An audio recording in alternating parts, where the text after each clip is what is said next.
Hey guys, Kiwi here. In this video, I'll be breaking down and analyzing a bunch of new promos for episode 809 of The Walking Dead, along with the second half of season 8 in general. We'll be discussing a major plot hole that left fans wondering after the end of episode 808, along with how they may answer it in a possible flashback during season 8B. With that being said, major warning of spoilers for everything in the show up to season 8 episode 8, and let's jump right into this. So, at the end of episode 807, Rick is shocked when he finds his sniper lookout dead, along with the aftermath of the saviors breaking out of the sanctuary. Now, Eugene did tell Negan that he could make them more ammo in the near future, so we were left to assume that the saviors would waste the rest of their ammo in order to kill the zombies and escape, but we never actually saw it.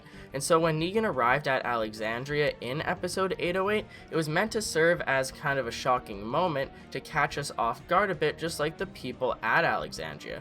It made sense to set up the moment like that, but they did skip quite a lot of important details, and it definitely started to add up after a while. The most obvious question being Morgan. What happened to him? After the Jesus and Morgan fight in the woods, Morgan left to go be a sniper lookout at the sanctuary, but then he suddenly appears at the kingdom. At the end of episode 808, we're shown Morgan at the kingdom preparing to help save Ezekiel from Gavin, but we're never shown him leaving the sanctuary and traveling there. I imagine that Morgan was there at the sanctuary when the saviors broke out, right? We were originally left wondering what happened to Morgan since Rick found that one sniper dead at the end of episode 807. Rick also tells Carol and Jerry that he doesn't think any of the lookouts made it away because he tried talking to people on the radio and no one answered, implying that they all died. Now, speaking of which, when Negan arrived at Alexandria, didn't he announce that he knocked out all of Rick's snipers? We saw one fallen from the water tower as I said, but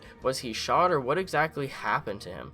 I guess we're left to assume that Morgan was the only scout that managed to escape and the rest were just red shirts from Alexandria who we never really had explained. Episode 808 didn't answer all these questions, but new clips from multiple trailers show it will probably be a full flashback to answer all of this. First off, we can see Morgan aiming at a bunch of saviors shooting out of the windows at the sanctuary, and off the top of my head, there are two main possibilities here. The first option is that this could be when they were shooting at Rick and Jadis' group in the beginning of episode 808 when they were marching towards the sanctuary, or it could also be them wasting all of their bullets to kill all of the zombies to escape since Eugene told Negan that he would make more ammo. Either way, this would give us a reference to sync up the timeline. In another trailer, we can once again see Morgan getting shot at from the window that he's looking out of, along with him crawling away on the floor while bullets are shot above him. We then see him run out of the building that he was in, and he closes the doors behind him and then takes out a pistol and runs away. Now, closing the doors behind him may have been a smart move because if the saviors don't actually see him run away, they'll assume that he's still in the building. Them searching it would act as like a distraction, making it seem more realistic as to how he got away scot-free.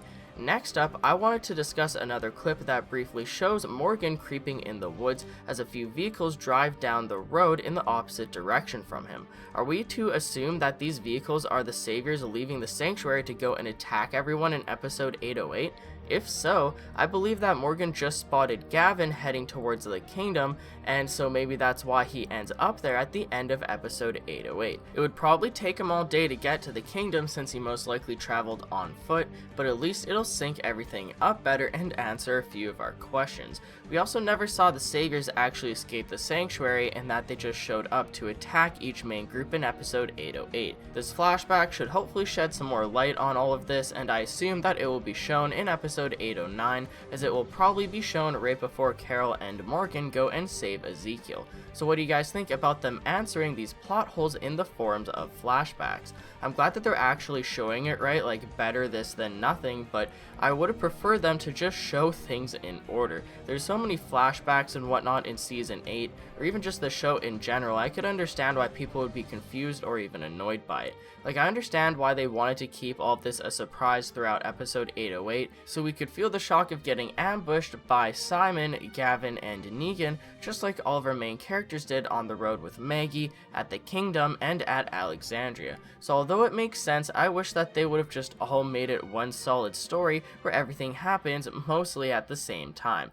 But hey, at least we're getting something at all, unlike at the end of Season 7, where we never actually saw Sasha infiltrate the Sanctuary. Just seeing her in the cell the following episode was a serious disappointment, as I was hoping that we'd see her go down fighting, and since they didn't show that, I was almost convinced that they wouldn't show this as well, as far as Morgan traveling to the Kingdom and what happened with him being a sniper, but I guess they are showing this, so hey, I'm glad. Let me know what you guys think down below, but that's pretty much it for the video. I'd appreciate a like if you've enjoyed anything I've said today, or even subscribe for more Walking Dead Season 8 content in the near future. And if you'd like to take that extra step in helping support my videos, consider checking out the Patreon, where there's a bunch of different rewards involving the channel, such as a chance to directly influence the videos being produced. It isn't necessary by any means, but it could really help in the long run. And as always, I thank you all so much for watching, and until next time, I'll talk to you guys later. Peace out.